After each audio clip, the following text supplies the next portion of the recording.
And hello and welcome. We'll give folks just a second here to get settled in.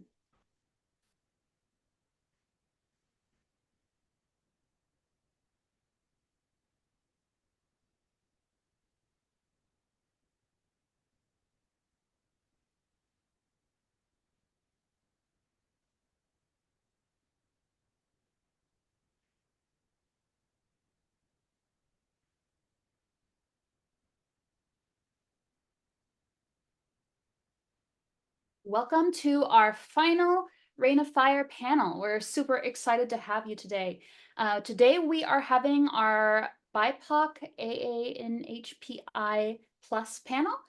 This is specifically for the world majority or people of color of various identities and parts from around the world. So with us today are several individuals who have multiple different identities and are fire lovers of various experience levels and various types. So without further ado, we'll go ahead and we will get started. So let's see here. Let me get my little outline. So welcome to the Rain of Fire virtual fire event. This is a fire-specific educational festival. I am Ember Solaris, and I am thrilled to be your facilitator for today, where we will be exploring to the exciting world of fire play with our panel of experienced fire enthusiasts. Before we begin, I'd like to extend a warm welcome and thank you to everyone who is joining us today. Whether you're a seasoned fire performer or a curious newbie, or simply interested in learning more about this dynamic aspect of BDSM. For those of you who may be unfamiliar, Reign of Fire is a unique platform that provides a safe and inclusive space for education and exploration within the realm of fire play. Our festival features live classes, Q&A panels, vendors, and on-demand class material all designed to deepen your understanding and elevate your skills in this specialized area of kink. So a quick note about today's session. This webinar is being recorded to ensure that those who couldn't join us live can still benefit from the valuable insights shared by our panelists. And of course, rest assured, your privacy is of the utmost importance to us. You can change your display name to something that's unidentifiable. And your microphones and cameras are off by default. You can also use the Q&A and chat function as well as the reaction function to engage with our panelists. Throughout the panel, we'll have the opportunity to learn from our esteemed panelists as they share their expertise, personal experiences, and practical tips on a variety of topics related to fire play, from safety protocols and risk management to exploring different tools and techniques. Our panelists are here to provide valuable insights and to answer your burning questions. If you feel so inclined, we are also accepting donations to compensate our panelists today. You can find the donation link in the chat as well. Before we ignite our discussion, I want to encourage all participants to actively engage in the conversation. So whether you have a burning question for our panelists or you just want to share your own fiery experiences and perspectives, your input is invaluable. And we appreciate your participation. So without further ado, we will go ahead and introduce our panelists for today.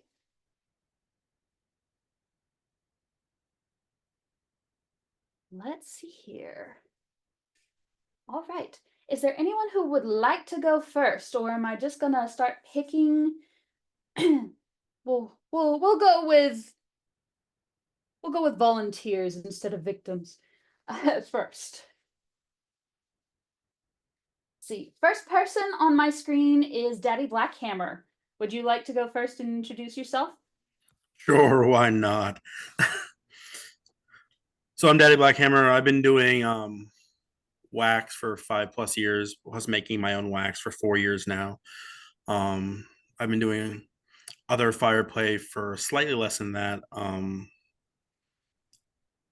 Other than that, I've been in kink for like 15 plus years.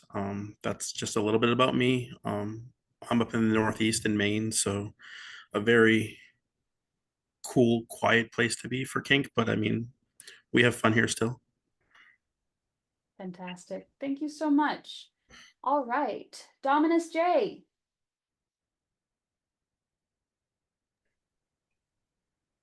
Hi, how you doing? I'm Dominus J. J, just the letter for those who are aware of me. I have been in kink for 15 plus years. I'm a predominant fire player within the New Jersey, PA, and Delaware community. I am a educator of the fire arts and the fire flow arts. I'm also an educator when it comes to consent and relationship and negotiations as well. I started my fire passion many years ago through a mentor who introduced me to fire, and I actually wanted to be a part of it because it excited me. It is my medium.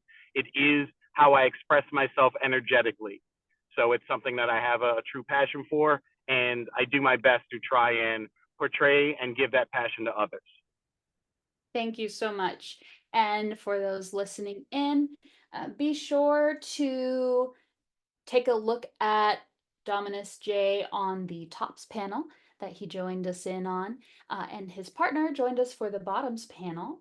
And they also graciously offered a class for the on-demand material, and will be teaching several classes for the live Rain of Fire event. So a wealth of knowledge there available from some very passionate and knowledgeable fire players.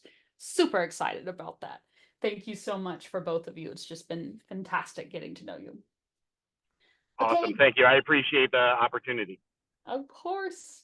Valkyrie, your turn next. Hello.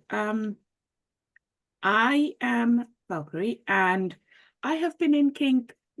I wouldn't say I'm seasoned, not in any shape or form. I dropped onto the scene about 8 years ago. I am in Middle England in the UK. So it's early evening for us here.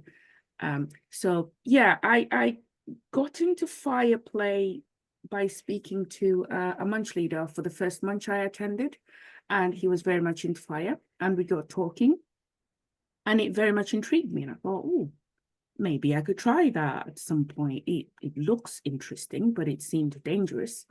So I thought, maybe do some research, and in the typical neuro spicy head of mine, I went into hyperfocus, reading up on watching everything.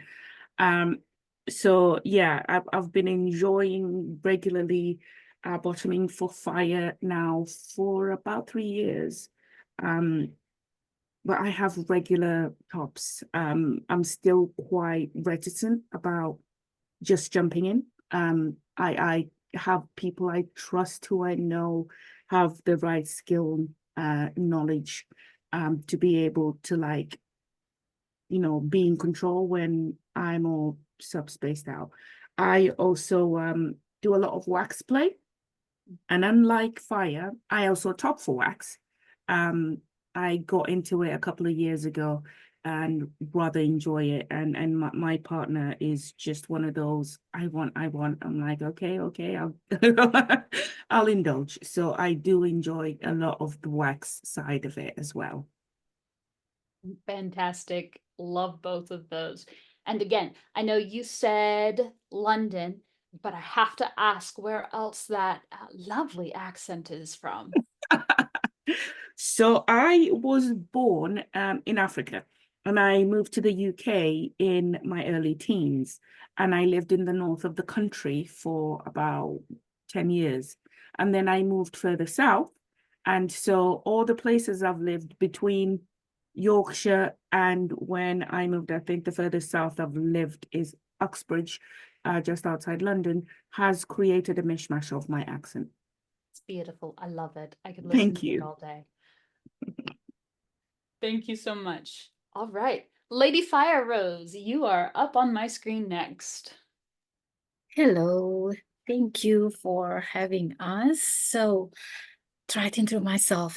Hopefully, this is not too long. So, I'm Lady Fire Rose. You can call me Rose. I'm a female dom and New York-based impact and fire top with the Asian heritage. So I thrive in exploring the dominance through impact play and fire play, and recently exploring the edge and fear play. I have the reputation as a whimsical sadist, a weak angel, and the sweetest sadist. So yes, so my Asian a little bit cover up my sadist side, so it's luring some the masochist people. So my fire journey, my first time saw the fire play is from the workshop in Pennsylvania. It's by Pyro Sadist. It was very intriguing me, like, what is that? You know, I'm so very new. That's my first workshop in the kink. And then after I found there's a great fire player in New York, Shermy and Bruce.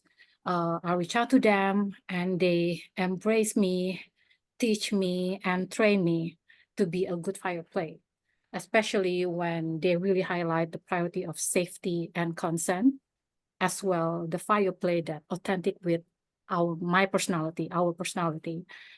So I've been actively learning, probably from you guys. Maybe I was the youngest one for this journey, but I'm taking many courses, workshop, and connect with other seasoned fire player, and that's how I know some people here, like Jay and Scorpion RB.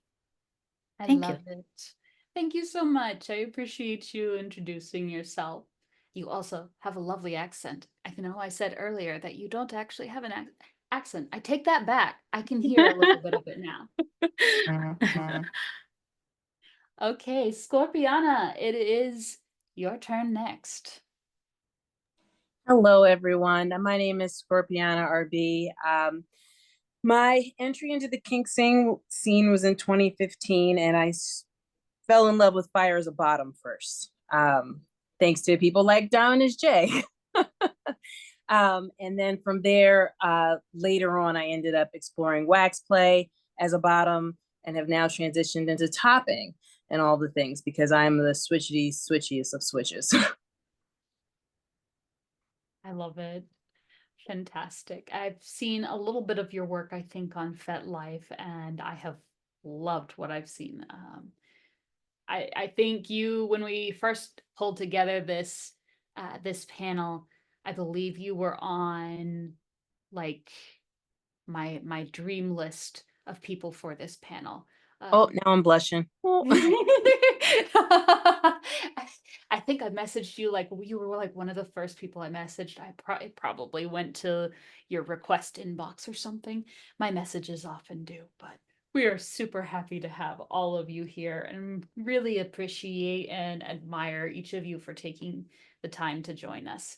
I know our BIPOC panel for Reign of Blood was very well received and very powerful, and we received dozens of messages from people around the world saying that it was one of the first times that they had felt seen and had felt represented within the community to that degree.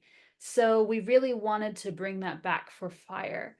And we really appreciate you all lending your voices to try to recreate that experience here today. So let's go ahead and move on to some of the questions. I figured we'd start with some fun questions. Again, you can use the raise your hand function. You can leave your cameras off or you can turn them on.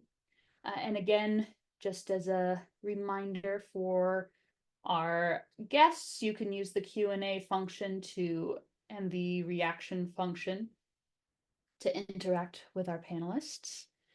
You can also, again, ask questions in the Q&A. So what is a particularly interesting fireplace scene that you're looking forward to? Either in the future, and we'll say past as well. Valkyrie, I see your hand shooting up. We'll go Valkyrie, then Dominus J. Thank you. So next week, here in the UK, we have something called Kinky Camping. where we go away for about 5 days, and it's like a private estate with a lot of land and trees, and basically in the middle of nowhere.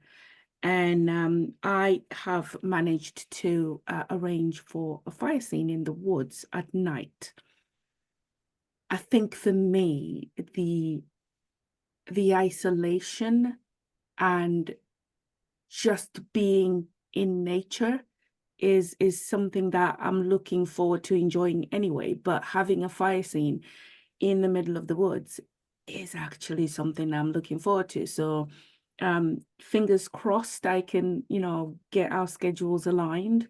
I am actually looking forward to experiencing fire in the woods and just that sereneness of it all.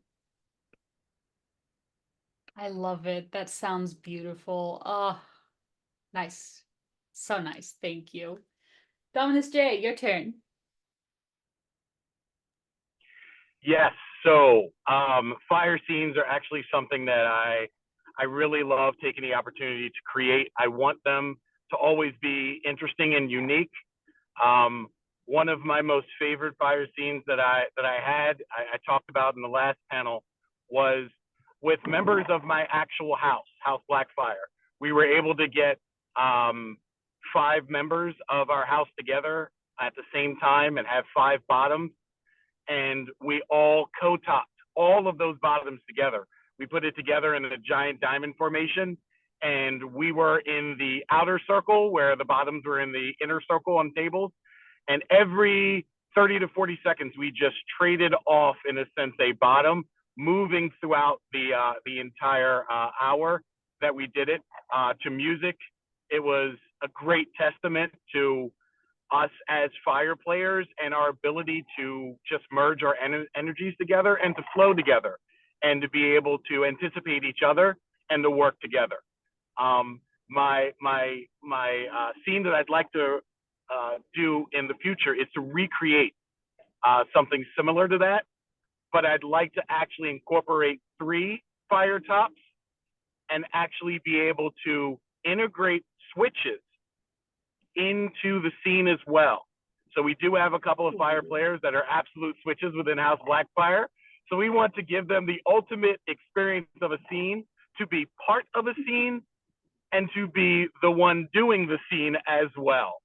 So that is something that we're going to be planning to do in the very near future, and that is just going to be that apple in the feather in my cap as far as my scenes that I'm looking forward to creating.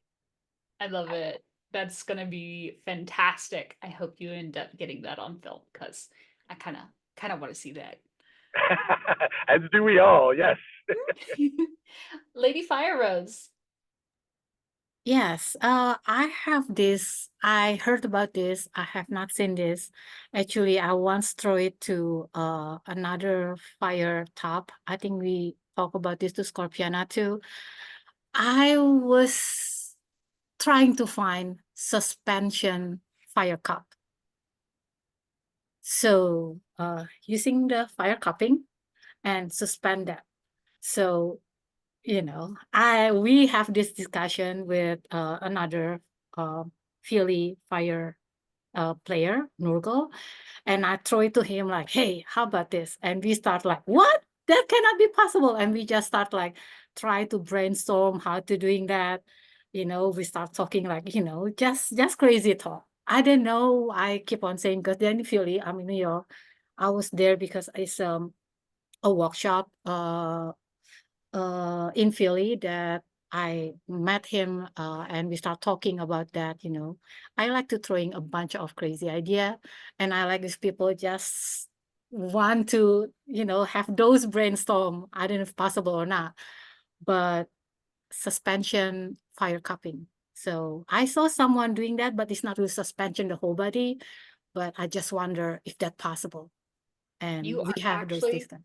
You are actually the second person I've spoken to recently about fire cupping suspension. Okay. Is there someone then already success to doing that? Somewhat. They're working on a technique. I can put you in touch with them at some point. But yeah, Okay. Yeah, this was like, make a basket rope thing like that on the cupping. It just, I don't know. I don't know. We'll see. And also like doing, I know it's very dangerous, but someone want to do the rope suspension above the pool with the fire. So interesting. we'll see. I'll let you know. We'll see. Fantastic. Thank you so much. Scorpiana, your turn. It is so funny because as we're having this conversation, so many good, wonderful memories are just keep coming up for me. So, one of the formative scenes that I saw that just had me go, oh my gosh, I need to find out what this is. I need in, was actually watching Nurgle, who's a fellow member of House Blackfire, do a rope and fire scene. And so imagine my surprise as this new baby Kingster coming in and seeing this person in a partial rope suspension while fire play is happening. Star Eyes was just like, I gotta find out. But one of my favorite fire scenes that I participated in was also with Nurgle, where we actually did I guess the best way to describe it would be vertical fire with dance and movement. So the entire scene was both of us on our feet, standing up, moving to the music together, in concert, in space, while doing fire. So I was the receiver. And so, this kind of just fire in 3D, ending with me on a cross, receiving fire caning. It was an electrifying scene. It was amazing to participate in because it was just this constant movement and energy and fire while in movement, which is not something we typically see very often. It's usually like, okay, you stay put, right? Whether it's laying down or standing up, and the top going from there. It's one of the wonderful things that I appreciate about being a member of House Blackfire is that we've been able, as a collective, to come up with some ridiculousness and then figure out a way to make it happen. So, Jay's like, hey, some switches. And I'm like, hi, resident House Blackfire switch, ready and when you are, Jay. I love it. Thank you so much for sharing. I would also like to note for present attendees and also future listeners, once this goes up, for future listeners as well, that rope and fire, movement and fire, vertical fire and things have significant special risks that should be taken into account as they significantly increase the risk profile, that you should seek additional training before you engage in these while they are Yes, fantastic. they are definitely higher level. And to be clear, Nurgle and I have been doing fire together since 2016. Before we even thought about doing any of the movement and fire pieces. So definitely not where you start. And this is within these individuals' personal risk profile. They may not be within your risk profile or your skill set, and that is okay. Everybody is valid. So let's see. Let's move on just a little bit. Let's see, did someone else? Lady Fire Rose, did you have another thing that you wanted to add? I see your hand up. Oh no, I'm sorry. I forgot to lower my hand. Oh, you're good. Okay. Have you ever encountered gatekeepers in your journey with fire? Maybe people who tried to dissuade you from practicing or learning? If so, what does that look like? And was there a reason why that happened, do you think? Or has it generally been kind of smooth sailing for you?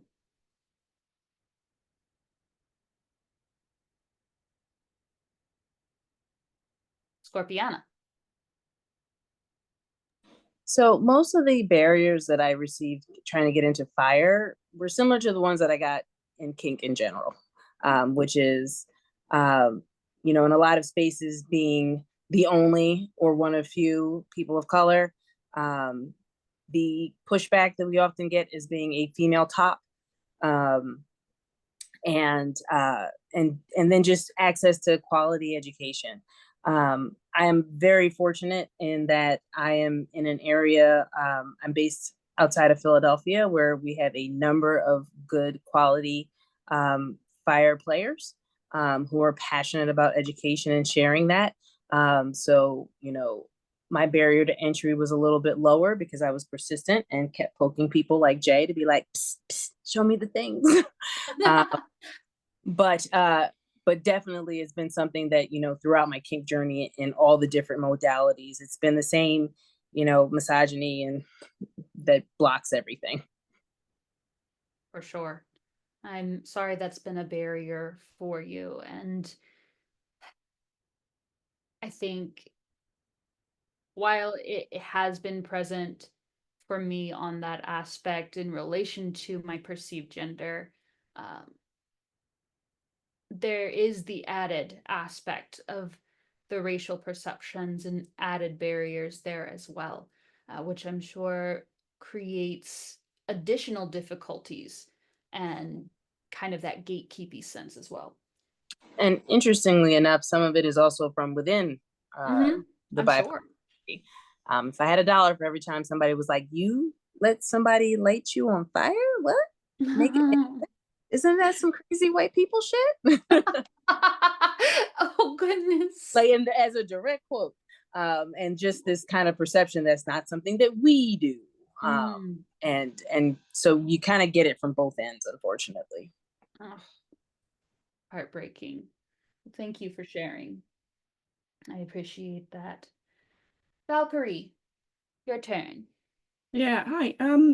Not really as Scorpion, not really gatekeeping, more that the stereotype of it. Now, I am a switch, very switchy. In most things that I do, fire is not one of them. Purely because I don't have enough skills, knowledge to be able to play safely. When I get to a point where I'd like to try, maybe at this point, I am nowhere near, and I don't think I should be in that position. But the number of times when I have had people, not usually people of color, mainly because there's very few of us. I can count on one finger how many people I have met on the kink scene of color in the area I'm in. Now, I'm not in central London. There's probably more, so I'm just a bit further up north from London. So there's very few of us. But what I do find is getting approached for play. Oh, can you come and wax me? Or can you come and play? I want a fire scene. You're a dom, right? Firstly, no. What would make you say that? And the first thing they usually say is, and they assume this is a compliment. Oh, you look so powerful and in charge, which is kind of like, you don't know me. How can you actually make that assertion? When I joined the team, I was very much a sub. All my play was sub or bottom based. My switchiness kicked in about 4 years ago. But it's that constant assumption that because they look at me and mostly think, oh, Black woman, you're a strong Black dominant. Come and I want some wax play with you. And you think, yeah, no, firstly, no. So I tend to not really advertise the things I can do purely because I don't want to have to deal with the walking up to me to ask me to do stuff like, you know, I'm a service provider or something, which can be very annoying. But I am fortunate enough to have my local community. We're very close-knit and they are always striving to learn and understand. They don't make assumptions or judgments. In fact, when Radically Dark messaged me to ask if I was available, just like, you don't have to if you don't want to. It's just you're the only Black person I know. And I'm like, that's okay. I Yeah. certainly understand. I'm glad that your local community has been able to learn and adjust, because it can be awkward to have these conversations. I know my team, we try to be very upfront when we're approaching people because we put it out there, but we also want to do the labor of inviting people in and let them know that they're wanted with it. But at the same time, we also don't want to um, tokenize people or ask them to put forward energy or effort that they don't have to give. That's understandable. And I think Radical only approached me because she's a very close friend of mine and knows I love fire. And I did talk to when Rain of Blood started, and I said, it's a shame I'm not into needles. She's like, oh, we're gonna start a fire one. I'm like, now that I can do. We're happy to have you, and I'm really glad that that support has been able to be there for you. So what I'm hearing you say is that you've kind of faced what we would consider in psychology stereotype threat bias, um, but almost in like a little bit of a different way, like the fear of fitting a stereotype, so going the other way, but kind of from other people to some degree. Does that sound about right?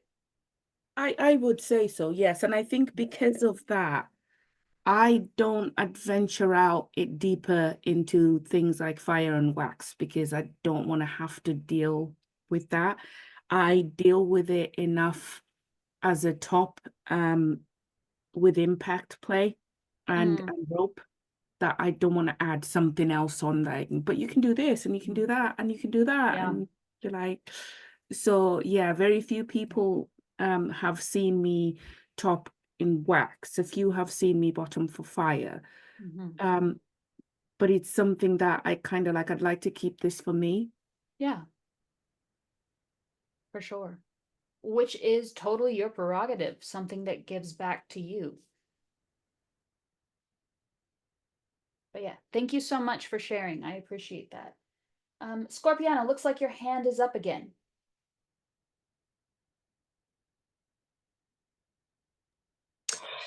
Yeah, I just wanted to second those feelings of getting the, oh, you must be a dominant, because the whole strong Black woman, angry Black woman trope that likes to be out there in the world. And it's like, well, no, sometimes I like to be soft and maybe I'm not a top today. And especially for me that I am a switch. And also occasionally running into this situation where, because I don't meet that stereotype, this kind of fit that there must be something wrong with me because I'm not meeting this random stereotype that they have got in their heads without even knowing me. I am a happy sadist when I do indulge in that type of activity. So it's like, no, I'm not going to be mean to you. I'm probably going to tickle you or something ridiculous. And I'm going to be very nice to you until I'm not. And so it's very frustrating to be in situations where, you know, you get pigeonholed before you even come in the door. And unfortunately, it's a situation that I have seen in primarily white spaces as well as in predominantly POC spaces, where there's those stereotypes that you're trying to overcome in either group. So what I'm hearing you say is you wish that people didn't just see you as a Black woman, they also saw you as Scorpiana. You're a person as well. Exactly. I love it. Thank you so much. Dominus J, you're up. So I actually love hearing the interaction between everybody, because I have said a lot of this in the past. I am not what I do. I am a person first that does the things. And in hearing everyone's interaction and their stories, I'm hearing those exact words, not exactly those words being said, but the spirit of those words coming from everybody, and it actually fills my heart with a lot of joy for each individual.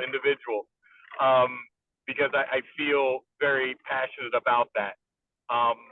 When it comes to being a person of color within the kink scene, I absolutely mirror Scorpiana's sentiment in that I'm a 6'2" individual. So most people come up to me and they're like, "Oh my goodness," and they're usually looking up to me. So they immediately are looking like, "Okay, you're this intimidating presence, and you have personality, and obviously you're going to just beat on me and do these horrible things to me." And like Scorpiana says, I'm a psychological sadist. I'm a happy sadist. I want to be able to get to know you and intimately manipulate and to influence your emotional state and open up your mind. And yes, the physical aspect is lovely, but looking at my stature and looking at, who I present myself as is not always the total package of who I am. And while I can't say I have experienced a whole lot of gatekeeping when it comes to the community, I am fortunate in that. And I take that as something that I need to always be cognizant of, because there are a lot of communities that there are a lot of gatekeepers out there. There are a lot of individuals that will not allow someone to truly be in their kink journey, and who will want to influence or manipulate where that needs to go. Everybody's journey is their own journey, and you shouldn't want to be a gatekeeper within that journey. You should want to be a person that propels them in that journey. But what I can say I have absolutely seen is, like what we commented on before, the tokenization of people within the POC community, within the kink community. That is something that I have experienced pretty decently. Being a POC and being a fire player, it's kind of a niche thing. You don't see a lot of persons of color that do fire, and to be brought into different events and different venues, it very much gives me the idea that I am there to serve an agenda sometimes. And I'm very forthcoming and very upfront about, I am a person, not a race or a color or a gender. I am me, and I am always Jay. And either you love Jay or you feel Jay's annoying, but that's okay. I'm still gonna like you anyway. What I love to see is, as an organizer, I myself try to do the best I can to not tokenize people within their own subset of self-identification. And I know that that's a very hard thing to do, because you want to create a space that is open for everyone, but you can't do that until you have people to come into that space that feel welcome. And so my mission has always been to just make everyone feel as welcome as they can, and allow them to come to their own conclusions as to whether or not that space is welcoming and safe for them. And one of the things I really love about this organization is they didn't look at me as a person of color, as a fire player. This is just a fire event that I am asked to be a part of, and I'm happy to be a part of it. And they accept me as the individual that I am, regardless of how I present, regardless of the color or tone of my skin. And it's one of the places that I've seen that have done a lot of effort to make that a conscious thing. And I want to appreciate that. Thank you. We really appreciate that. And we do work very hard with that, or we try to, because it is something that we're very conscious of. Both the weight of the tokenization and the weight of representation, as well as the need for representation, and the fatigue that it can bring to these individuals, and the burnout that it can cause, which then decreases the amount of representation. It's a vicious cycle. So we're trying to create a space in which it is a positive thing and creates a positive experience for individuals who do have the spoons and do have the effort to give, to step up and show, hey, I'm doing this too, and we can have a good time with this. It is for me. I can be different. This is not just a crazy white person thing to light people on fire. It is also a crazy white person thing to light people on fire, but it's just a crazy person thing to light people on fire altogether. But also, by the way, I met you and I think you are an absolutely lovely human being, height notwithstanding. So, Thank you. Thank you. fantastic. But thank you so much. I really appreciate you sharing that. That was lovely. Lady Fire Rose, you're up. Yes, thank you. So for the question for the education, I would say, well, I'm based in New York. We are, very a lot of all the POC people. I think we're pretty much the most all the people here that could be variation on the scenes.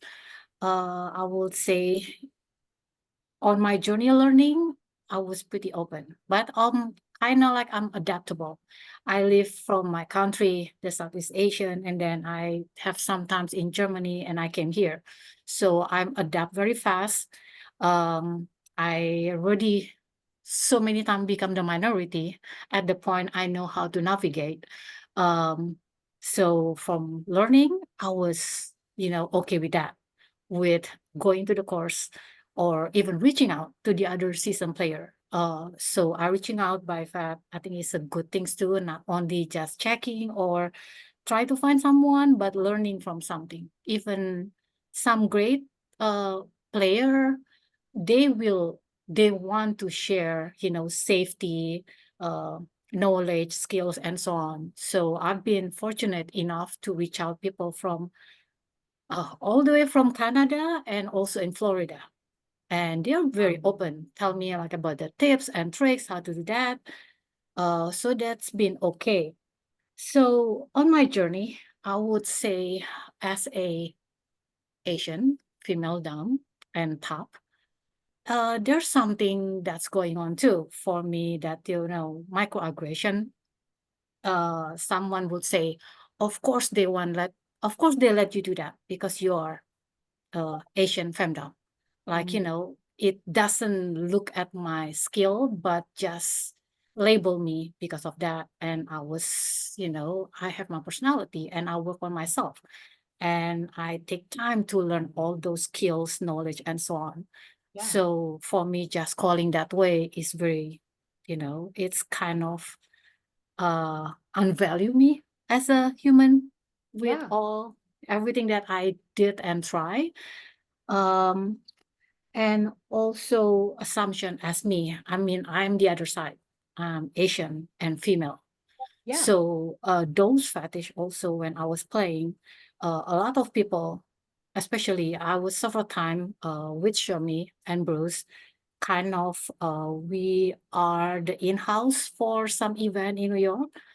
And I think when I start to wing under the ring, just doing the fire play, trying with the people, and lines is just long. And what I feel like after that, I want to have a connection, but I feel like they more like fetish me. Like first is the fire, and the second, a female top, Yeah. female dom. And I told them, no, I'm not dumb for you. My dumb only with my partner. So Yeah. I'm just a female. I'm just a top for you. But Yeah. they kind of like fetish me to be, oh, I was touched by Asian female dumb. Like those is just, not my stuff. I don't like objectification. And it's just, I think, very degrading for me too.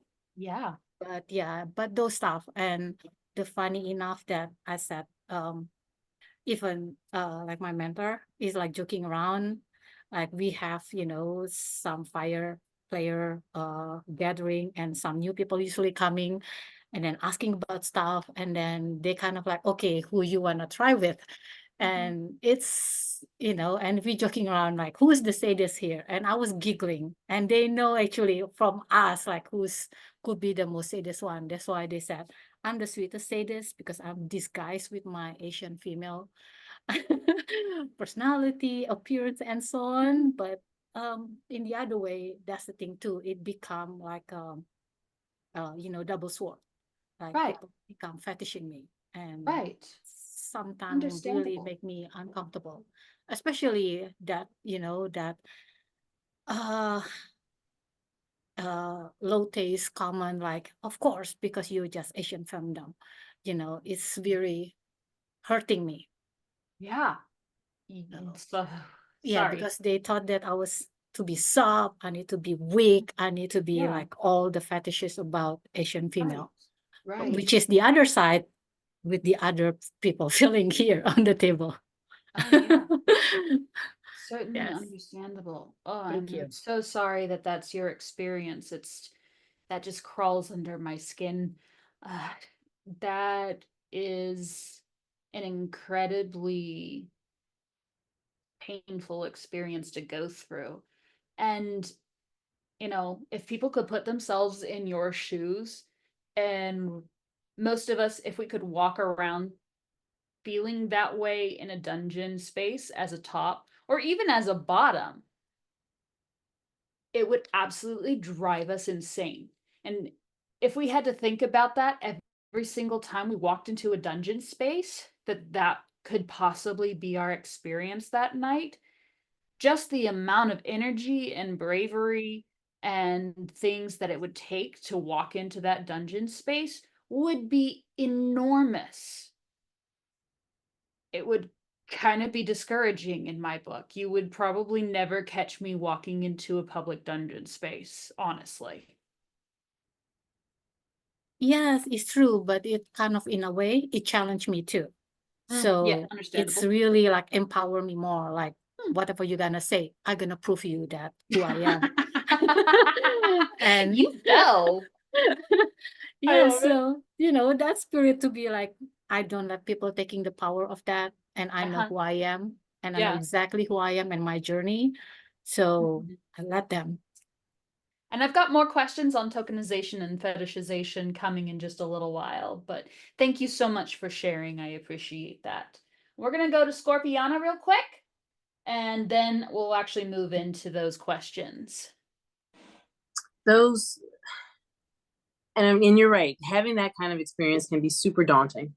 It can be demoralizing, and for a lot of people, it becomes a barrier to them participating in public kink at all, which is very, very unfortunate. But it's also for me that situation where it becomes the fire underneath me to make it different and to make it different.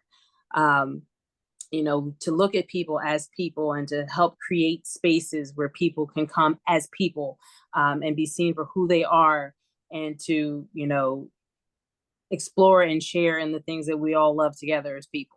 Our house Blackfire hosts a fire Skillshare here in Philadelphia once a month, and that is absolutely the atmosphere that we strive for, is to say we are looking at people as people, and everybody is coming in on their own merit. And anybody who wants to come in here and learn how to do fantastic, fun things with fire, we are here to meet you where you are and help you grow and be better and leave all the rest of that bullshit outside. Because we have to be the change that we want to see. And fortunately, there's some of us that have the spoons to get out there and do that. And I understand when people don't, but I still have the spoons to get out there and do it. And I'm fortunate that I have a group of people around me who are also willing to put in that work to make those changes for what people are seeing and increase representation. Y'all are a force. I love it. Thank you so much. You can't keep telling Jay he's a force, though, because otherwise his partner's going to be mad when he can't fit his head through the door. Love him dearly. I am a force. I'm a force of nature. Okay. And we sometimes love the force of nature is a bad thing. Okay, and I recognize that. It's okay. I live with a dragon too. Okay, fine. you understand the struggle. I understand the struggle. It's okay. Let's see here. I'm gonna go ahead and skip down a few questions. So I think it's probably safe to say from what we're looking at that most of you have experienced tokenization or fetishization. So I'm gonna expand this question a little bit. So talk to me a little bit more about your experiences with tokenization, fetishization, and representation in the kink and fire communities. What that's looked like, how you've navigated it. Have you seen much representation both in kink and in fire? What has that looked like? Has it helped, etc.? Let's go with Lady Fire Rose. First, actually, I forgot to lower my hand. Oh, okay. I But mean, you don't have to go if you're not ready. okay, I'm not ready. Okay, Can Valkyrie, someone then we're first? gonna go with you first. Yeah, I think for me, the part of the world, part of the country that I'm in, means there's very few people of color on the scene anyway. At any one event I go to, I'm lucky if I see two people in the crowd that look like me. So it's just one of those things. But I have that lovely, warm, bubbly butterfly feeling in my stomach when I see someone who looks like me, because it reminds me that I am not the alien in the room. I'm lucky enough that my local kink community, the people I hang out with, I joke about this, but it's totally true. The split between people have a vanilla life and they have a kink life. I have a life. The people on the scene are my friends outside of the scene. Not because I made friends with them on the scene. Funny enough, some of them found me on the scene and they didn't even know. So it's kind of it's always funny. We joke about how many of them have walked into my munch as I'm sitting there, and they're like, "What are you doing here?" Right? Well, I've been coming to this munch for 5 years. What are you doing here? Oh, it's my first time. Oh, welcome. So it's always nice to have that kind of come full circle. I don't have to separate my kink life with my vanilla life. It is what it is, and it makes my life a lot easier. But I found in the beginning, when I first started attending public events, I was undecided as to my role. I just hadn't decided. You come in as a exploring, let's see what all this is about and what I can learn about myself. And I quickly realized people had already put me in a box. I was the Black female dom. Like, but I'm not. Yeah, but you're so strong and powerful, which is bullshit, pardon my French, because unlike Dominus J, I am 5'2". Yeah, I look up at most people, including my partner, who's 6'1". I am very small statured.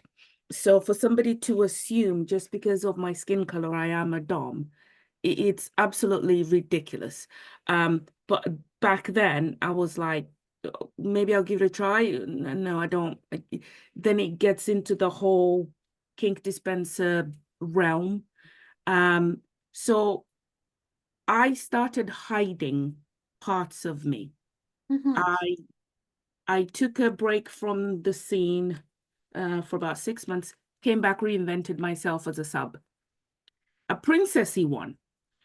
The most colorful pink glittery you can find, walking around with a fairy wand and a tutu. That was what I had to become to keep the, oh, you're a dom, would you like to hit me, mistress? And that's another thing that really gets on my nerves, the honorifics of people you don't know me. And I had to reinvent myself. It was a form of code switching for me, a survival thing. Yeah. And then after a few years, I realized I really didn't like having to only have one side of me. So I just decided, you know what? I am a switch. I have, due to life and environment situations, yes, I am very forward. I stand up for myself, right? Which as I've heard a lot of our Americans friends say, angry Black woman. That's not really a phrase that is very popular in the UK, but we have something similar. And I'm like, okay, so yes, I have my personality, survival. I was raised by a single woman. I have had to learn to be strong. So if you don't like it, you don't like it. Right. And in turn, it means my sadistic side is probably like Scorpiana. I am a sweet, gentle, nice, fluffy, flowery sadist. I inflict pain with a giggle and a smile and the yeah, I put all of that in because that is me. That is the complete me. I have my bottom side and I do have people who top me, very few trusted people I know who get me into that space that I can be comfortable and release that part of me. And when I'm topping, I am vicious. I make no qualms about it, but I will do it with a giggle and a smile and a flash of the tutu, and people go, "Oh my God, you're so small and cute, but you're so mean." Like, which is really funny because my partner is bottom and we can never switch. The dynamic just works better that way. We bond better as those two halves. And I know when I play with him and I'm being mean, he has his cutest scowl on his face when he says, "But I didn't mean it like that. You're being mean," which just ignites that side of me. It took a journey to find who I am now. And I think I would like to see more people of color explore more than just the things that are expected of them. So having things like Rain of Fire is fantastic because this side of the pond, we don't get that much of it, especially in the fire play area. You know a fire player or they introduce you to somebody. I know two.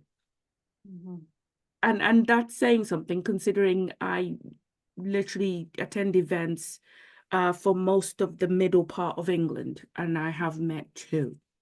So it's a shame and hopefully this will change. Thank you so much for sharing.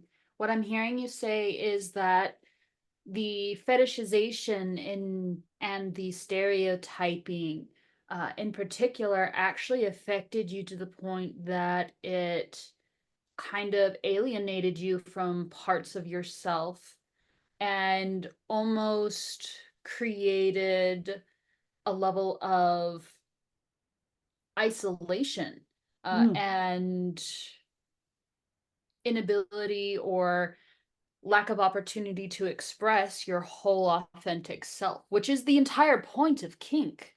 Like to be able to embrace your full authentic self. I literally had to tie up my sadistic top side and put her in a cupboard because I just couldn't deal with the expectation of what I should be by looking at me. It just, I felt for my own mental well-being that was the right thing to do at the time. And if I had to do it all over again with the knowledge I have now, I probably would say not to do that because I missed out on a lot by doing that. Or if I had more people to talk to, it probably would have helped if there were more organizations or groups around that you could reach out to. Yeah, it would have helped, but I didn't have those resources back then. I mean, we're talking back, what, 2016, 2017. Yeah, we didn't have lovely things like Zoom and Teams so that you can talk to someone across the planet. So it's a shame, but hopefully we'll learn from it. thank you so much for sharing so authentically. That was lovely.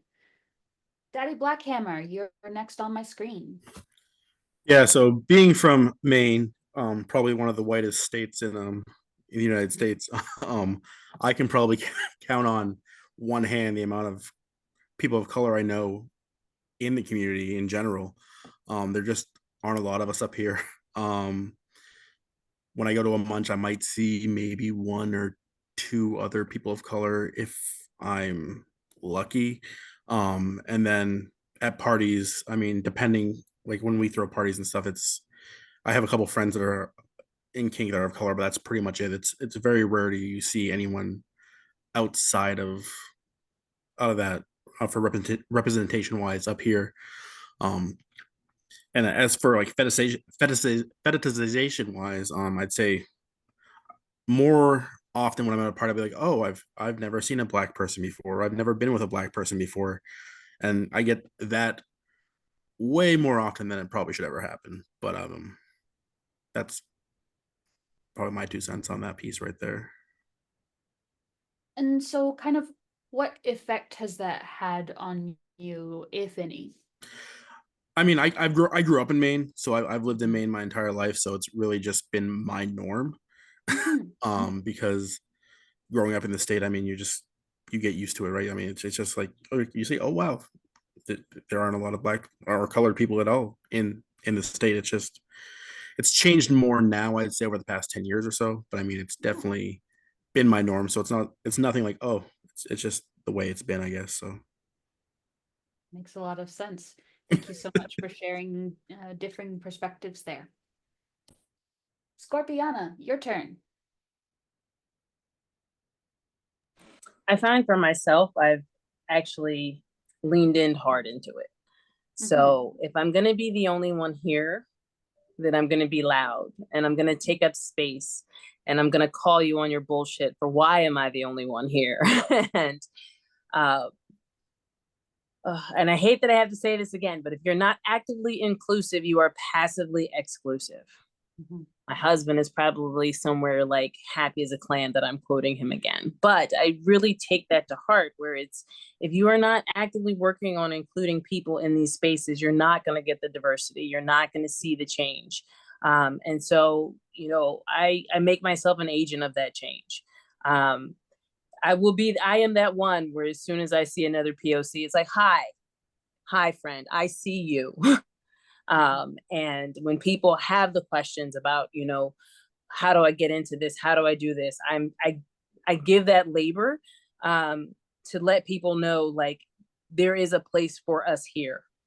And I lend my support to the people and to the organizations and to the events that meet that same mission, you know, and part of that is creating my own spaces. And part of that is making sure that I lend my voice and time and energy to spaces who are doing that work. But, you know, I realize, especially here in the States, it's an uphill battle, but it's one that I feel like is important to fight. And just to be loud and say, hey, I am not the stereotype. There is more to me and more to other BIPOC than what you see on TV and whatever other little stereotypes have come to mind. So, you know, dream a little bigger, darling. I love it. And I feel like this is a good time to remind everybody that we do offer a BIPOC ANHPI plus scholarship for free tickets to all of our events, because we recognize that it is extra effort to show up and to learn and to represent there. So please take advantage of that. But yes, and we appreciate you showing up and putting in that labor and that effort. But it is a lot. And there's only so much that one person can do without burning out.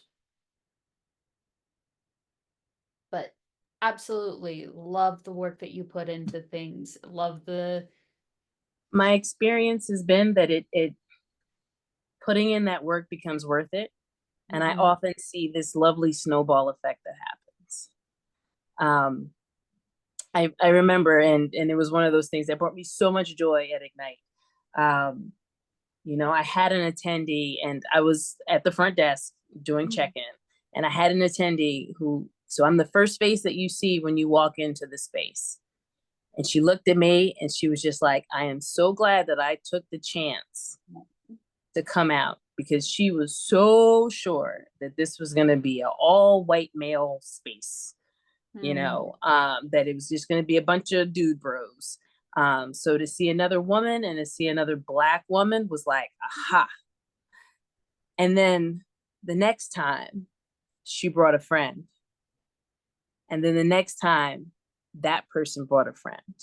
And then the next time someone else brought a friend. And so it, you know, yes, it is tiring and a lot of effort, but I recognize that by putting myself in that place, it can start that snowball that makes the change to say, hey, you're not the only one. Now we're 2. Now we're 3. Now we're 10. Now we've grown and kept this ball going.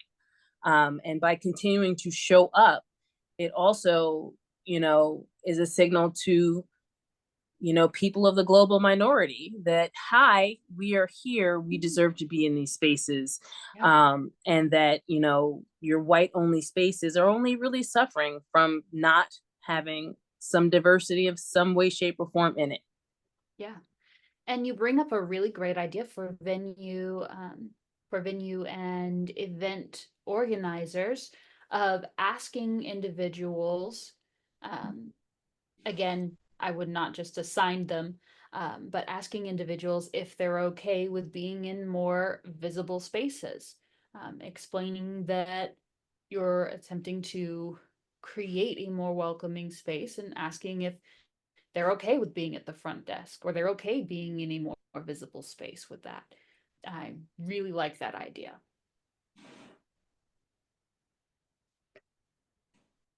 Let's see. Was there anything else? Lady Fire Rose, I see your hand up. Yes, now I'm really want to talk. So, I would say there's 2 points that I want to share. One is my experience, and the other one, another conversation with the other BIPOC when I was having back to a few months ago in task. So for my personal experience, me as a Asian femdom, that's very fetishes. And there's not only one, that also 2 as a Asian female. I don't know if you heard about the yellow fever, the butterfly, God, I forgot. So they have those fetish about the Asian female, which is fragile, submissive, weak, and so on. So those the one, and sometimes, you know, very prejudiced when they see me. So for me, being an Asian female, dumb and top, sometimes I feel like people just see me by those fetish, and they will come up like, I have no limit, do anything you want. I was like, you don't know me personality, you don't understand what I like, what I can do. It just sometimes it's making me crazy too if someone come up like, I have no limits, do anything you want. Like those like become the fetish because they just want connect with me as, you know, the female Asian or female Asian female dom, thing like that. And the other one also, because of that, the fetish as an Asian female, they are submissive.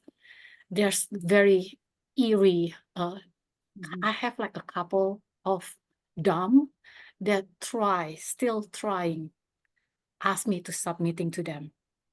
And it's kind of like a trophy for them. Like they compete, try to make me submit or something like that.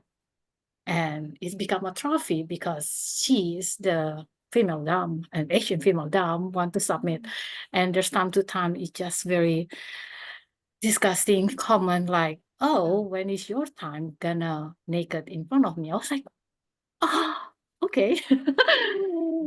Yeah.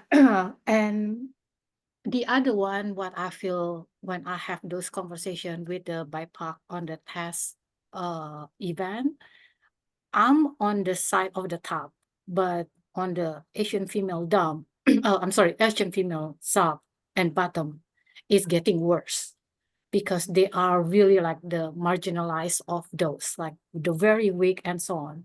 So when I went to event, when I did a lot of the fire play, in-house fire play in dark side, thing like that, one of the event in New York, when I saw a couple or three female, Asian female, which is they wearing collar, thing like that, and they showing like they are the sub represent.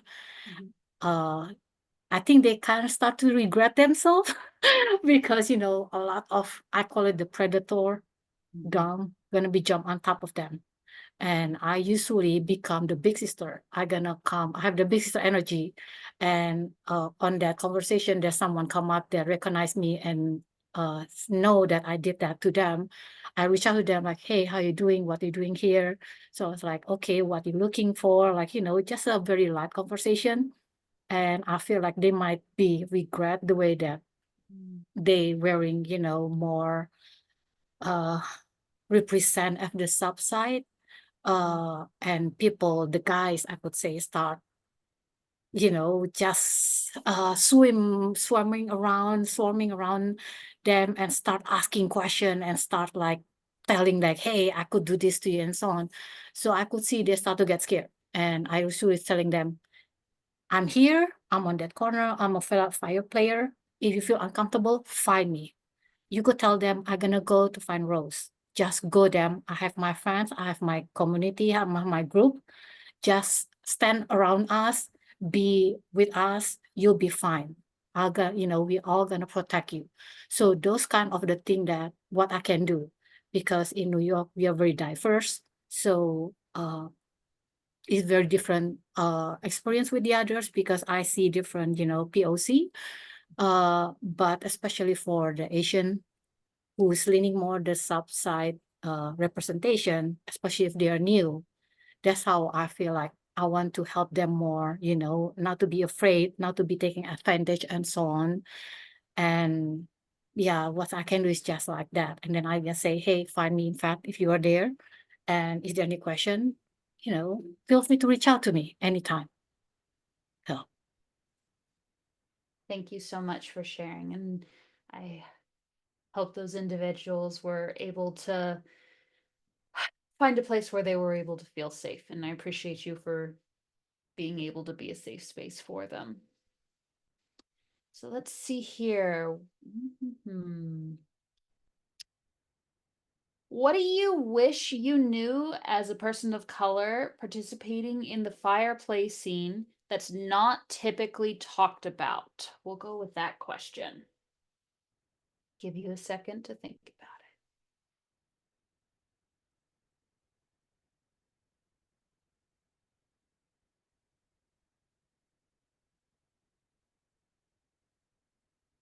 it. Lighten the discussion a little bit. Dominus J.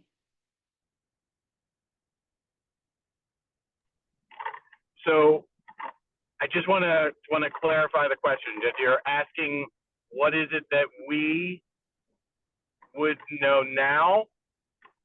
Yes. What would you wish, like it either before, if you were going to talk to a new individual coming in as a person of color or yourself as a new fire player, what would you want them to know?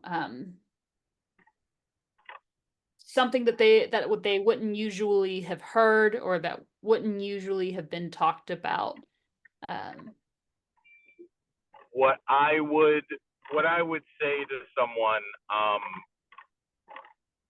is, like I've said before, your journey is your journey. I see a lot of people wanting to direct someone else's journey, and especially a lot of the new people that are coming into kink every single day. I volunteer at a newbie centric venue, so I get to see people all the time that are just curious about kink, aren't even really in the kink but want to know more about it. I also see people that have just fell into kink in a sense through friends, and now they're looking to explore it. What I say to them is, this is life. This is not a subdivision of life. Who you are as a person is going to be the same individual you want to present when you're in the lifestyle. You want to be true to yourself. You'll find that journey is a journey of self-identification and a journey of self-discovery, just like in life. A lot of people look at it like, this is my escape from life. And I don't begrudge them that perception. I look at this, my own personal philosophy is, I look at this as an accentuation, an extension of my life, not just something to run away to.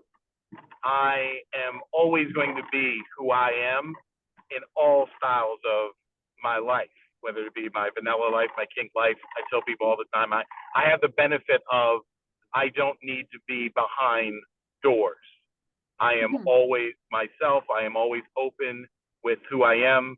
It doesn't matter if a stranger walks up and says, you know, what are your interests? I'm going to identify what we can discuss.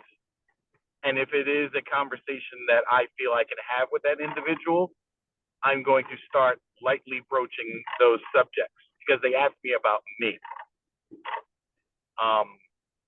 That being said, don't think that you will always have these shiny, glowy, wonderful moments throughout your entire journey. Just like life, there are some wonderful aspects to what we do. And just like life, there are some dark aspects to what we do. Embracing the change between the light and the dark, accepting that they are both necessary, and moving past that and growing from those experiences are what I would educate people toward. Because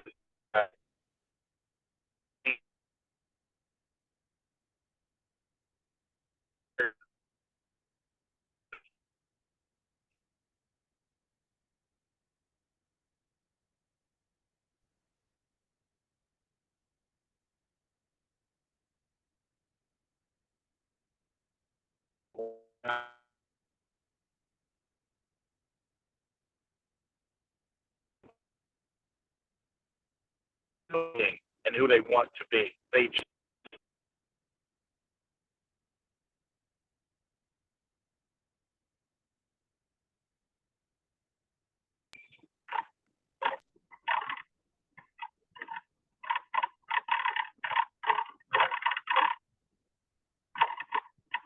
You there?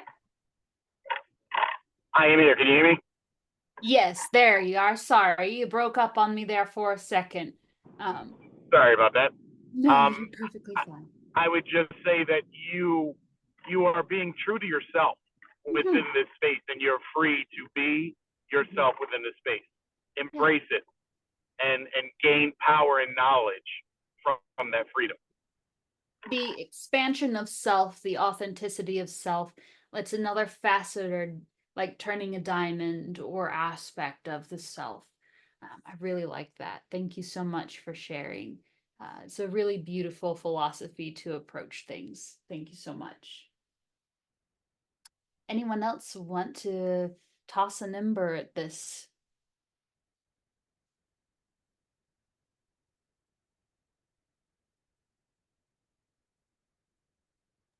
So, oh, sorry, I think somebody else had their hand You're raised. good. Valkyrie, and then we'll do Scorpiana. Yeah, so if I had to go back in time and speak to younger me at the time, I would have said, people are going to try and put you in a box. You don't belong in that box. You're going to meet people who are going to want to be your friend as a token. And you need to be able to distinguish between the genuine and they want something out of you. I say that because the number of times I would meet people who would be all friendly with me until they ask for something and I say no. And they would say, what's the point of having a Black friend if you can't do that for me? Yeah. Sorry, did And- my face just say that? Oh, yeah.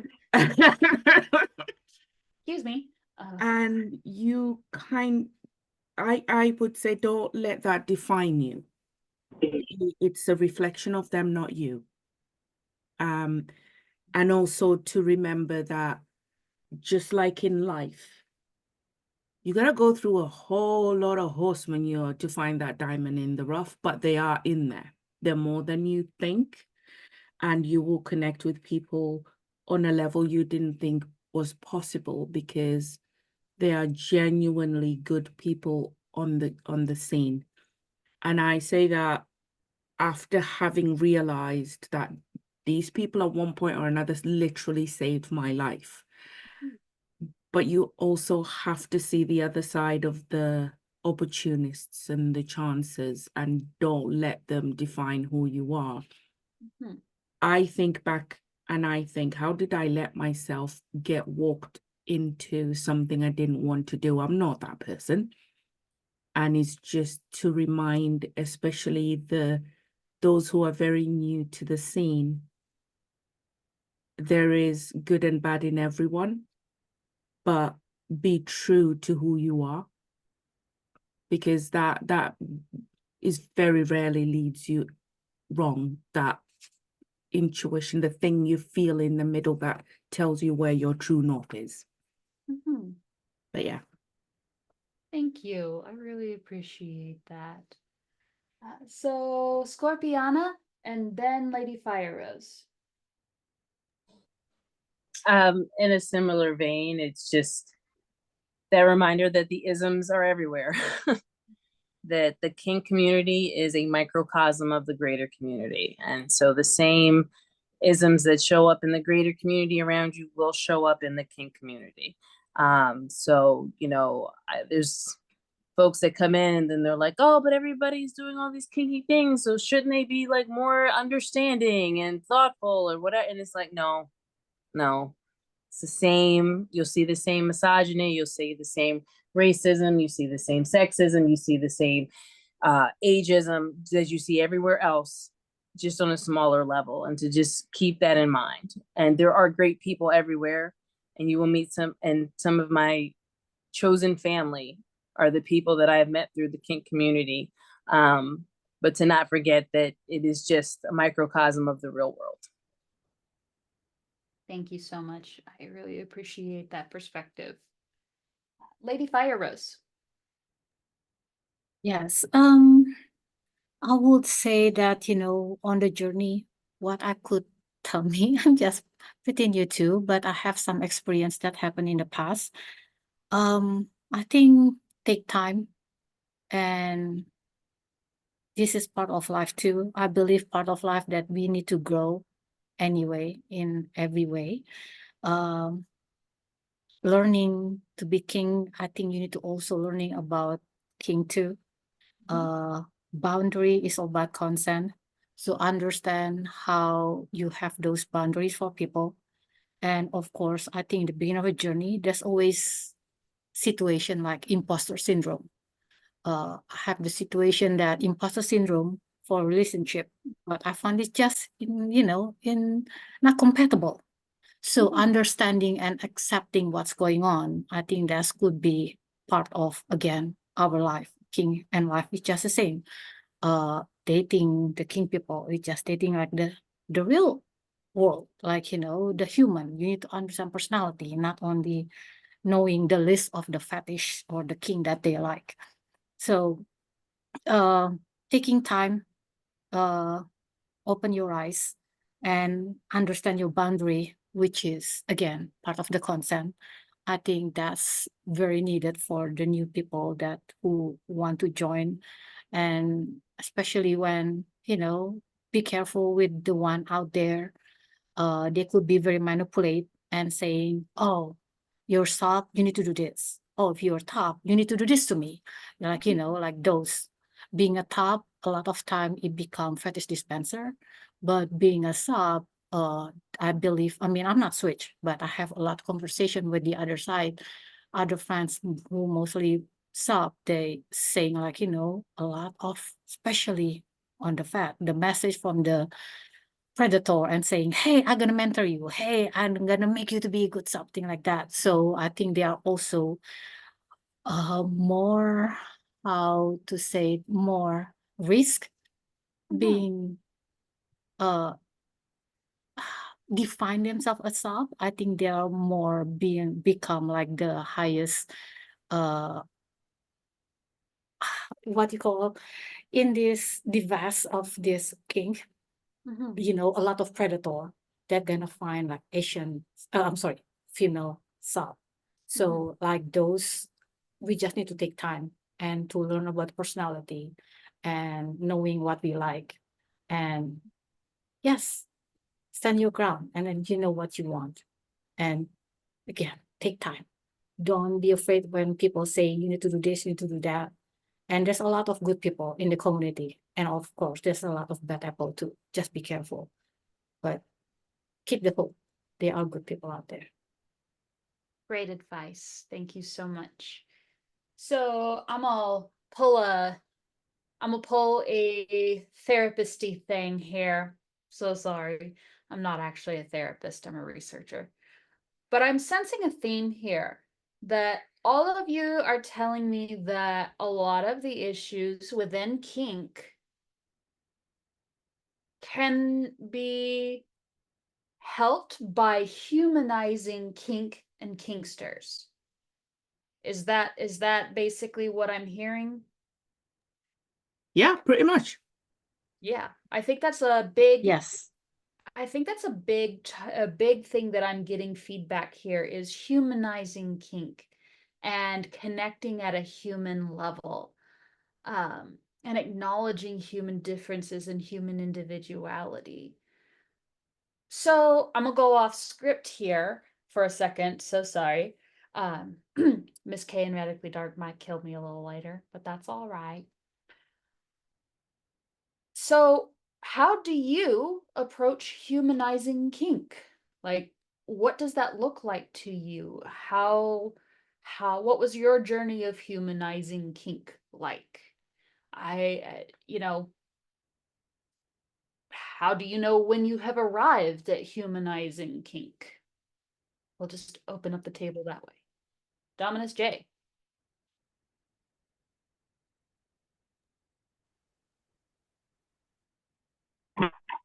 Part of what I would like to try to help out in humanizing comes down to some of the concepts that I try to instill in when it comes to negotiations. A lot of people negotiate as if it's some kind of interview, as if it's some kind of interrogation. And I always say, negotiation should be an ever-evolving conversation between two people to come to a common goal. And the best part about that description is you can use that description to talk about any type of subject. It's just a conversation. And if we're having conversations together, I'm learning about you and you are learning about me, which means we are seeing each other as humans and not the things we do, but the people that we are. And negotiations is the foundation, one of the many pillars of the foundation of what we do. So if we're having that discussion and setting and opening up the mindset of an individual that I want to talk to this person because they're a good person, not just because they do fire, not just because they do wax, not just because they're popular. Then we start moving into the active action of humanizing what we do. I believe it is Kantian ethics, if I am remembering correctly, don't quote me, who says that essentially the essence of ethics is to treat human beings as the ends in and of themselves instead of a means to an end. And that's what I'm hearing you say, is that when we take and we humanize the person and we treat getting to know them and that time with them and work with them together side by side in engaging in what we're doing together, that humanizes the experience instead of treating them as a means to an end to get to what we're doing. Is that correct? Absolutely. Absolutely. You are much more articulate in that space than I am. Oh, I no. really appreciate your words. No, you're okay. It's that random philosophy minor way back years ago that I can like rattle off in my brain occasionally. Thank you so much. I really appreciate you bringing that up. Scorpiana, you're up. I take a very similar approach as Jay. It's people first. It's coming to meet people. It's coming to see new people, and then taking it from there. It's I've been on the receiving end of the, oh, I just want to play with you because you do fire, without any consideration for who I am as a person, and it's a horrible, horrible feeling. And I strive not to do that to others. And so really just, I want to meet people. I want to meet awesome people. And then if we happen to find something in play that overlaps for us, then that's the icing on the cake. But it's really about meeting people first. It's also one of the reasons why I am a huge proponent of munches, and our social spaces that are not revolved around direct play. It's like, get to know these people as people. Instead of like your first experience with them is them bent over a bench half naked or something, because that's what's going to shift how you look at someone. They're not just a toy, they're not just a tool, they're a person. And by doing that, it's, in all honesty, it's made my kink better. So it's like, great. So we humanize things, we're treating people as people, and it also has the great side effect of giving you a better kink experience in general. Because even for the people where it's like, okay, maybe we don't want to play together, but I learned something new, I'm discovering something new, my eyes have been open to something that maybe now I want to try, and now, oh, here's a whole new rabbit hole for me to go down. You just never know, but if you don't connect with the person first, you'll never find out. Thank you so much. I think a lot of what you touched on there, I think, is that sometimes we don't necessarily think about what it really means to be deeply human, and just all of the different facets that means beyond being bent over half naked on a bench sometimes. Uh, and slowing down, like you mentioned, getting to know people, meeting them halfway, and that collaborative effort that you brought up is such a beautiful way to bring things together slowly. It's fantastic. Thank you. Anyone else would like to take a stab at this? How do you humanize or recognize your own humanity? How do you explore yourself, your own wants and desires, or get to know yourself as a kinkster, as a human?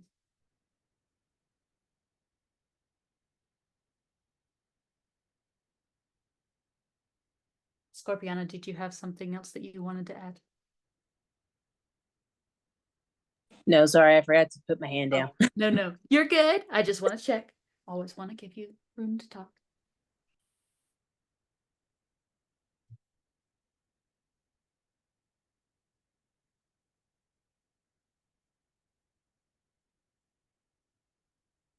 Okay, since we're on the topic of negotiations, then, how do you approach negotiations within fire play? What does that look like for you, especially when negotiating with people of color?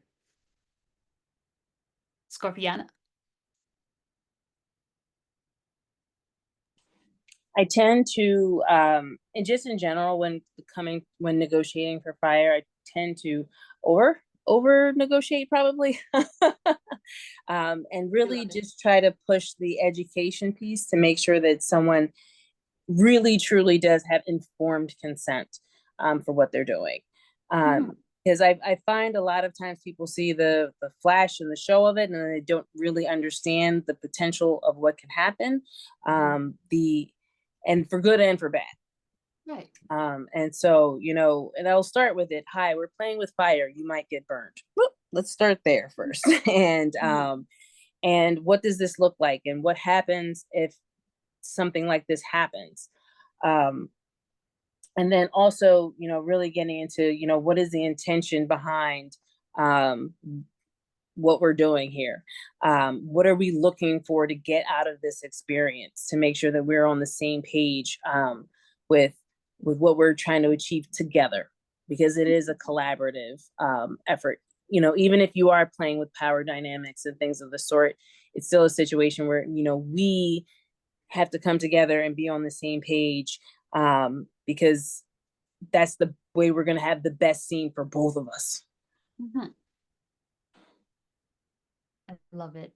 Thank you so much. Is there anything that you would like non-people of color to be aware of when specifically negotiating with people of color for fire play, especially? Probably one of the biggest things is recognizing that a burn on a darker skinned person is not going to look like a burn on a white person. And there are differences and changes that to the skin that will be readily identifiable as a burn, but they're not going to look like the textbook, because the textbook is usually only including white people. And so making sure that, you know, folks are knowledgeable about this is what a potential injury can look like on different skin tones. And also, you know, one of the things that I stress when I am teaching fire is here are other ways of being able to identify a potential problem other than just this looks a little red. Because a lot of people just want to go by the visual, and the visual does not carry over depending on someone's skin tone. And so it's like, I need you to look, listen, feel like, you know, this is what a burn looks like on a Black person. This is what a burn or the potential for a burn feels like on a person of any color, because you're not always going to have that hallmark visual space. The other piece of it for non-Black people to remember, in my opinion, is that there is some trauma around some of the things that happen in kink when it comes to playing with a POC, especially if they are bottoming to a white person. And to be mindful of that trauma. You know, it is a very strong visceral reaction to see a white person exert violence on a person of color. For a lot of people, because it just brings back a lot of generational and current trauma. And if you are not at least understanding of that, then maybe this is not the person that you should be playing with. So that's probably the two biggest things, is it looks different on us, and also just being mindful of that additional piece that can come into play when playing with a person of color. Thank you so much. And I would love to come back to the skin questions there in just a minute. Thank you. Would anyone else like to talk a little bit about their approach to negotiation and informed consent? Lady Fire Rose. I don't have much saying about the color thing like that. And of course, there's an awareness that we need to understand, especially with the darker color. Just be aware if there's a burn thing like that. But on my consent, especially, I always, you know, try to ask if they have the phobia. I'm not working with anyone with a phobia. I'm not a therapist, and I don't want to do something wrong. So if someone gonna say I have a phobia about the fire, I say, okay, I step back. I don't think, you know, I'm the right person until, you know, you have something else and you're ready, then come up with to me. So I will very, very carefully to approach someone who has a, like have the phobia with fire. Yeah, I mean, that's how I learned from Shermy too. Shermy and Bruce, like, we're not a therapist. We need to be very careful. So I usually step back if I have someone that have those. Great things to be aware of. And we're actually about to drop another podcast episode on the Reign of Fire podcast on processing fire trauma, of course, appropriately, with fire play. It's actually me talking with Miss Kitten about some of my fire trauma and how, after years of therapy and things, I've used fire play to reassociate myself in a positive means with fire. But that's a great approach there of making sure that you have set boundaries and that folks are taking care of themselves and taking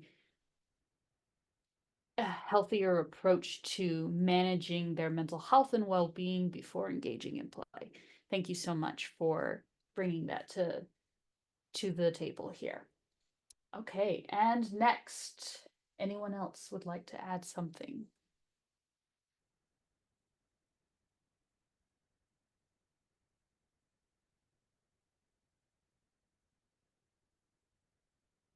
All right, then we will go ahead and quickly move to burns and skincare. So, what do you like about skincare? What in kind of special skincare regimens do you recommend or use? What about burns? How are burns different? What does that look like? How do you recognize it? How do you treat it? Yada da da da. All of the above. Give me your secrets. Spill.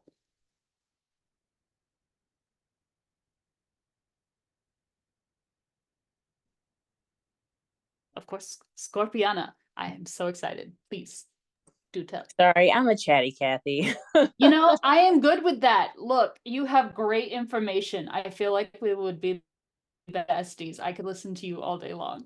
So, as a bottom for fire, my general skincare routine becomes something that's vitally important just at all times. You have to moisturize your situation. No dry skin over here, okay? And it's one of those that, like, I would think that's kind of a no-brainer, but I've also come to recognize that is very much a cultural thing. We're not going to be out here ashy and dry, just not okay. So taking the best care of your skin in general before is what's going to be important when you want to participate in fire play.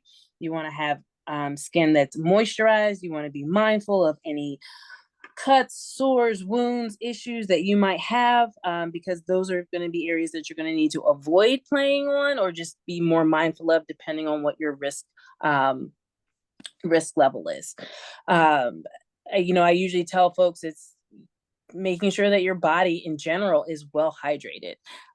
Fire play will dehydrate you, period, end of discussion. We're literally sucking all the fluid out of you. So making sure that you're well hydrated ahead of as well as afterwards. As part of the negotiating for scenes, as part of that is negotiating aftercare. And that is one of the non-negotiable aftercare pieces for me when I am topping, is to say that you are not leaving my table until you have downed a glass of water. Like, I need to see you at least begin the rehydration process before you leave my presence. And a lot of times I will, when we're getting ready for fire play, the person that I'm playing with, I'm like, hi, have you used the bathroom? Have you had a glass of water? If you haven't, please have one before we start.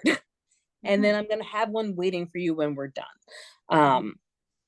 So, those are just general skin care principles are really, really important. Making sure that we're being mindful of not having anything oil-based on our skin, because that's going to change how the fire is going to react on someone's skin, and also has the potential to ruin some equipment. It'd be really nice if you not mess up my beautiful, wonderful wands. But it just changes the dynamics of how everything is going to happen. being mindful of, what are we doing before? What are we doing after? If you just did a bunch of things that have caused abrasions, rope play, impact, anything like that before coming to my table for fire, then that's going to change how you're going to react and how your skin is going to react. And I need to know that before we start playing. It's not to say that we can't play, but I need to be aware so that I, as a top, if I'm a top in this situation, can give you enthusiastic, informed consent to be on my table for when we're playing. In my rope bag and my aftercare fire bag, I keep a fire emergency first aid kit. One of the people at a previous fire share shared this one with me, and I've co-opted it and I love it. But they actually sell on Amazon kits for burn emergencies, a little self-contained kit, and it's got burn cream and bandages and gloves and scissors and all the things that you need to take care of a major burn. And it's got the directions for how to use everything, and it's in a nice little Ziploc bag, everything put together. And so that if there was an emergency and I needed to care for somebody, I have everything I need in the bag. And it's one of those situations where, if necessary, I'm like, here, take this with you so that you have the rest of the things that person needs to take care of themselves. It is my belief as a top that, this person is putting their well-being and life in my hands when they are on my table. And I take that responsibility very seriously. When I started as a bottom and I had a top say to me, you are more important, and I will put myself in harm's way for you. You can thank Jay for that, but don't let his head get too big about it. But like, that really hit home for me to say that, here's somebody who says, I'm going to do whatever needs to be done to take care of you. And that's how I approach it. And I make sure that I have all the things that I need to be able to handle emergencies if they should occur. As far as when we do Fire 101 and start teaching with people, I really strongly try to get people into the habit of making sure that they look and feel before, during, and after play. Because like I said, a burn, especially a first-degree burn, something minor like that, on darker skin is not going to look the same as it does on lighter skin. And so, taking a feel for, this is what this person looked like before I started, and making sure they still look the same way when we're done. How about that? And allowing new people to see that, like, yes, we're applying fire. The skin should be warming up, but with a certain amount of time without fire, it should be cooling back down again. If it's not, that means that we're coming up onto the verge of a burn. So to be mindful of feeling for that temperature difference, as well as looking for changes, is important. So that, if I'm feeling a spot on somebody that's not cooling back down, I've gone off and did a whole bunch of other things and come back and it's still just as hot as it was when I took my wand off of it in the first time, that means we're done here. Because I'm really running the risk of putting that person in further danger for a burn if I continue to do fire over that area. And so, getting folks into the habit of feeling the temperature changes as well as looking for things is important. I love it. I know one of the myths I've often encountered is that brown and black people don't burn and don't get sunburns. Oh my gosh, sunburns suck. And I feel really sorry for people that get them on a regular basis because they're trash. Yes, black people and brown people can get sunburns. Is the threshold to getting one way higher? Yes. But can we still get them? Absolutely. Coming from the United States, this is definitely, I'm from the African diaspora perspective. Most of us have some cream in our coffee. We have white people in the history. And so as a result, we are not just, African with African with African.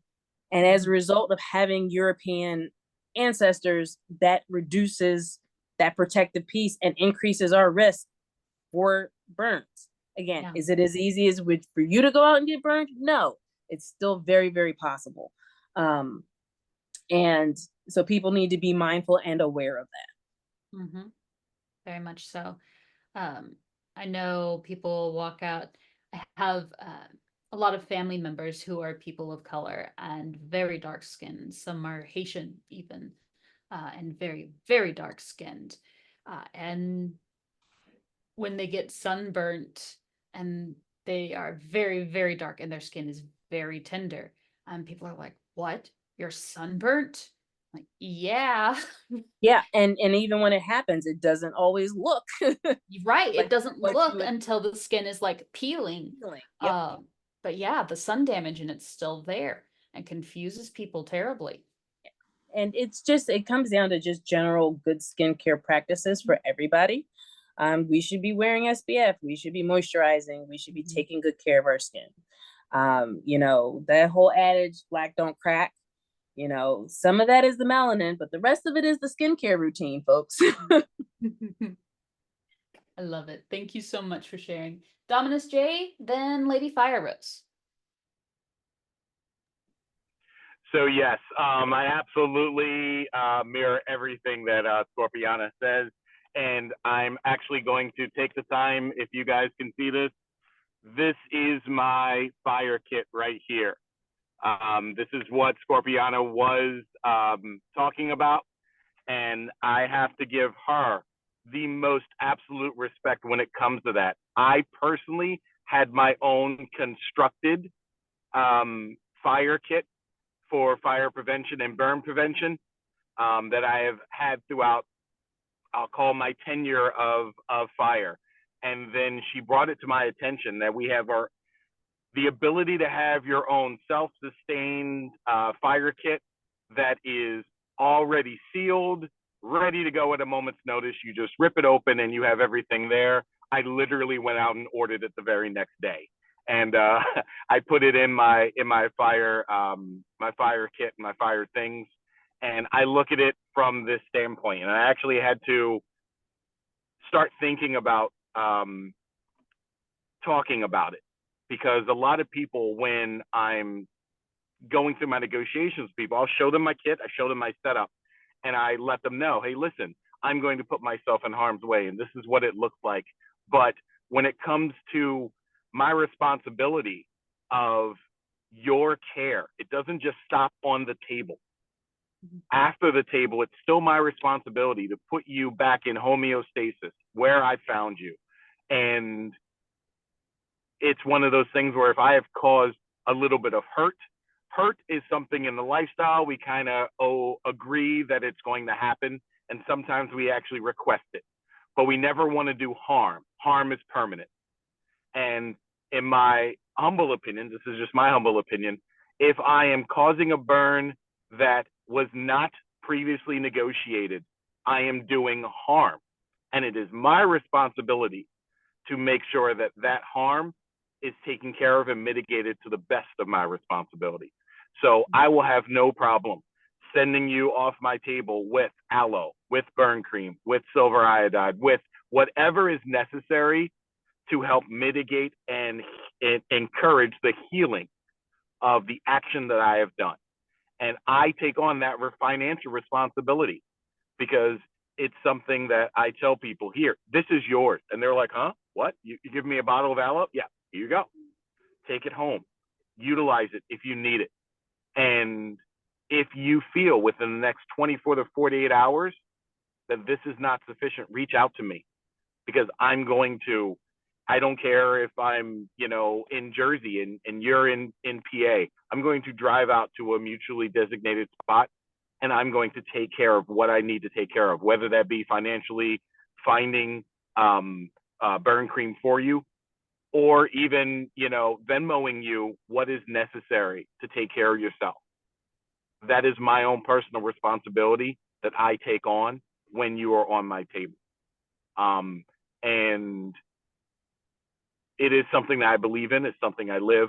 To see so many people in this environment be able to mirror that exact same sentiment is incredibly wonderful to see. Skincare, when it comes to the fire community, when it comes to the wax community, it isn't talked about as much when it comes to the wax community. We have wax players here, and I'm sure they would absolutely probably speak up and reinforce. It is incredibly important what your skin condition is before I put wax on you, before I put fire on you, and afterwards as well. We want to make sure that you are taken care of in the best manner. We talked about feeling the skin and understanding that different people have different shades, different melanin within their body. I'm more on the lighter shade than most people are. Absolutely, I catch sunburn. It usually happens right here. It's annoying as hell. And people are like, what? You get sunburn? I'm like, yes, it's always on the tip of my nose. It's always peeling and I hate it. And they're like, oh, that really can't happen. And I'm like, yes, it absolutely can. Understanding that everybody is going to have a different thermic tolerance and their skin is going to react totally different depending on the amount of melanin in their system and what they're used to. There are people who are, you know, as porcelain as they can be, and I love porcelain personally, that have never seen the sun. You put fire on their body, they're going to have an immediate reaction. People who have tanned all their lives, you put fire in their body, they're still going to have the same type of reaction, even if they've tanned all their lives. So UV and heat are two totally different spectrums, and people need to educate themselves and understand how your body and your skin is going to react to those two things. Moisturization is absolutely pivotal. I also practice the same practice as Scorpiana. I will not allow you off my table until you've at least drank half of a bottle of liquid of water. Usually I would like it to be water, but not everybody drinks, you know, water. They'll drink their own lemonade or whatever drink that they bring. But if you bring in a water bottle this big, be prepared to drink half of that. So for those who bring in the gallon water bottles and play with me, oh, I'm sadistic. They're like, you want me to drink that much? I'm like, yep. There you go. There we go. So just being cognizant of how your body and your skin reacts to heat and to fire and thermic temperatures is where I would say it's everybody's responsibility. That's that informed consent that we need to continue talking about, but we also have to have personal responsibility. And the personal responsibility on everyone is self-care and care of the people we play with. Mm-hmm. I love that. I love the personal responsibility, and I know we've talked about that in a little bit in the tops panel as well, but I love the way that you approach that and the care that you take with the people that you play. It shows a significantly higher awareness of, one, the socioeconomic differences that can be present and some of the privilege that can be associated with that, and the power differentiation that can be present within that. So I really, really appreciate that perspective. It's fantastic. So let's go with Lady Fire Rose and then back to Scorpiana. Right. Yes, thank you. So piggyback, they are very wonderful with all the information. So I just add a little bit before fire play, usually on a negotiation before, you know, when I spoke with someone, and if they can talk to me ahead of time, I'm gonna ask if they have any play. So I usually want them to be aware if they're gonna have impact play or needles, things like that, especially affecting the skin. So if they do impact, what kind of impact they're gonna do? If they just gonna light sensual impact, or you know, the not like heavy or whip, I usually give the consideration, because fire gonna make them more sensitive on the skin. If we do it after the impact, especially if there's an open wound, that's gonna be not good. It could be very sting, and it's not healthy too, especially, there's a blood, open wound, of course, that's something that we try to avoid. And also on negotiation, usually ask for the condition of the skin. Do they have like eczema, shingles, or moles that I need to understand? Or is there any surgery or, any wound, open wound again, like, maybe scars or something, they just have it, or tattoo that need to be aware too. If they have, especially the new tattoo, like, open wound again. And then the condition of the person, like if they have body glitter or there's a body pain, because I once playing with someone, seriously, it's a beautiful black color on this person back. When I was playing halfway is off. I was like, what's going on? And I saw my fire one is black. So it was a body paint. My fault. I didn't ask him because I thought it was a tattoo, but actually it's a body paint. So I take the risk. I need to clean it, try my best to clean my wand. But I remind the person, like, next time, I apologize. I don't ask that because I never think that someone's going to have the body painting on the whole back, which is beautiful and looks like tattoo. So that's something that, reminder for us to checking on the bottom. And the other one, I usually like to checking on the next day.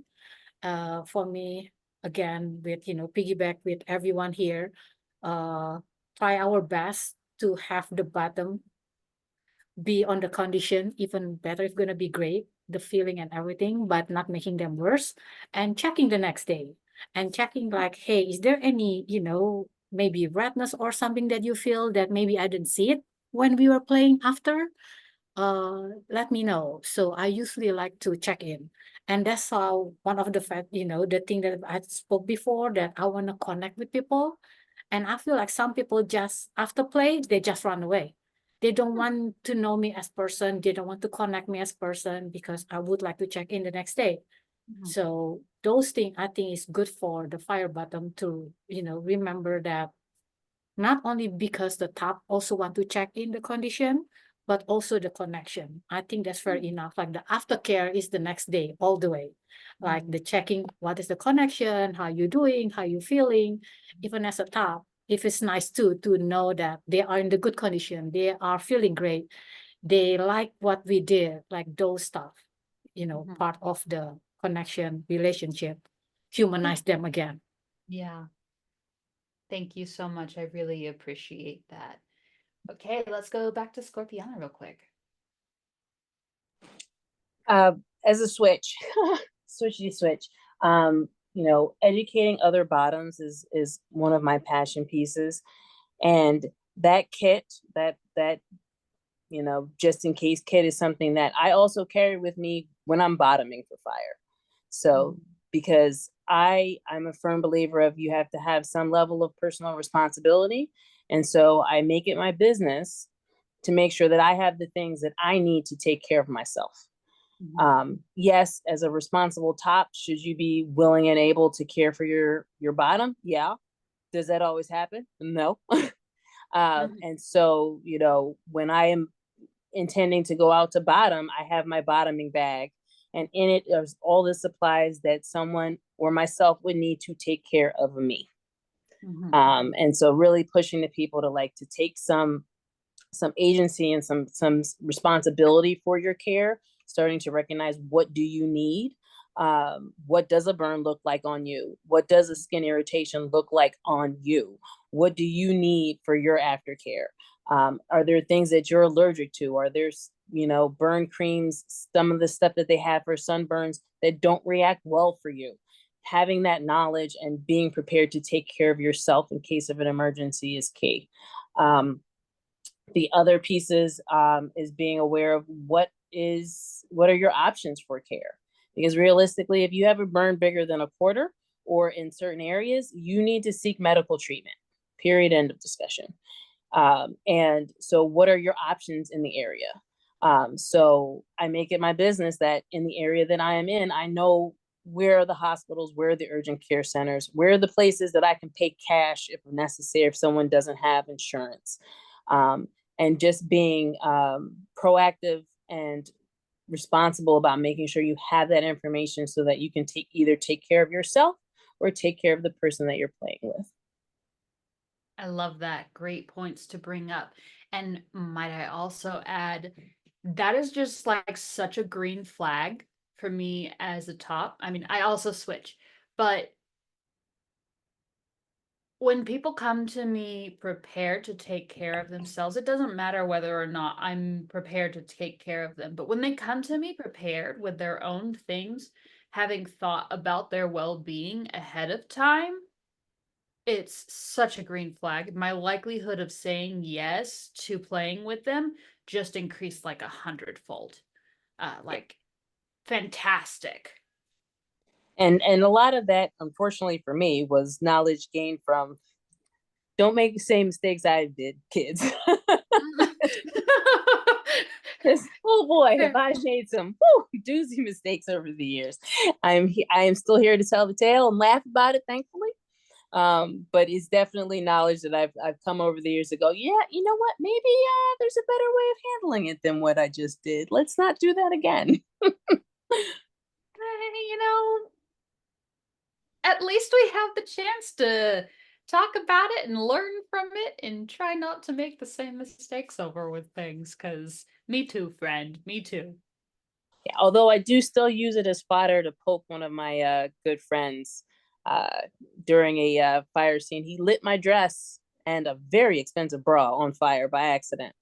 To this day, I still don't let him forget it. I don't think I would either.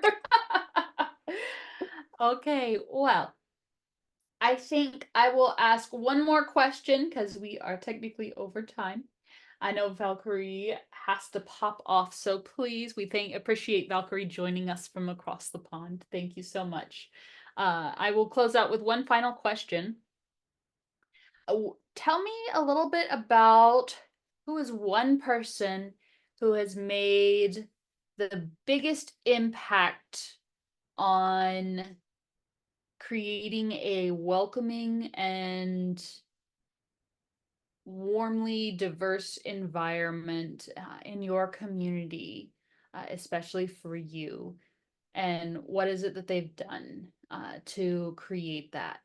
And then we will go ahead and say goodbye to our listeners. And if you would like to raise your hand, Lady Fire Rose.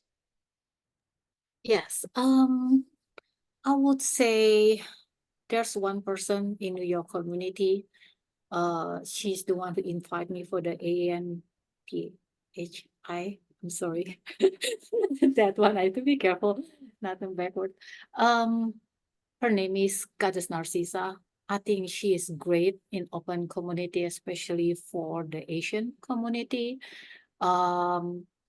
But overall, because we are New York, we are very diverse. We are pretty open to each other. But I would applaud her for what she tried to make us, especially the POC in New York, to be more listened, especially AA and PHI. Yes, that's all. Thank you. Thank you so much. I appreciate that. Dominus J, your turn. So, but one person I would like to say is not just one person. It's an entity, and that's my fire family, my chosen family. They individually have put forth ideas and concepts and backed them up and reinforced them and shown me a better path together of how to be a better person. And that is what is important to me. It's why they're my family. They make me better. So as an entire entity, they have worked collectively to make me a better a person in the lifestyle. But if I could just nail it down to one person, and I know it sounds corny, my wife. My wife has done more on both aspects, being a submissive to me throughout the years, and then being my partner in education to make me a better person, to always keep me not just focused on the prize, but cognizant of everything around me as well. And she is just phenomenal at it, because I tell her all the time, I could not do and have the perceptions that you always have. And she keeps me as honest as a person can. And that's a hard task. I'm a very arrogant person. I tell people all the time I am. But she has the ability to keep me humble and to show me that personal responsibility is always the foremost thought when she wakes up in the morning. And that's personal responsibility in her life, not just in kink. And she instills that within me. And when we are together as a team, she helps reinforce with me the strengths that I have. And she helps guide me in some of the weaknesses that I have. So she is my ultimate cheerleader and, in a sense, my best mentor. Thank you so much for sharing. Daddy Blackhammer, we'll go to you. Yeah, I'm gonna pretty much echo what Dominic said there. My partner for sure is the one that backs me up the most, and any crazy idea that I come up with, or starting new munches or different kink things in the area, she's always behind me 110%. So that would definitely be the person I would go with as well. Love it. Thank you so much. And Scorpiana. Good grief, we are a cheesy bunch, but also my fire family. I love cheesy. Because coming into the scene and meeting this group of people who mentored me, who supported me, who taught me, who continually backed me up and challenged me to be better, and who are my biggest cheerleaders, but also the first people to call me on my bullshit. Again, which is why my house is my chosen family. And Jay's wife is really amazing. She's just awesome. So, yeah, just in general, fantastic human being. Fantastic. Thank you all for joining us today. We appreciate your insights, appreciate you joining and supporting our panelists. We hope that you will join us live for the live event and check out the on-demand offerings as well. We also are accepting donations to compensate our lovely panelists for their time and expertise today. Be sure to check things out in the link and check us out online. With that being said, thank you so much, and we hope to see you soon.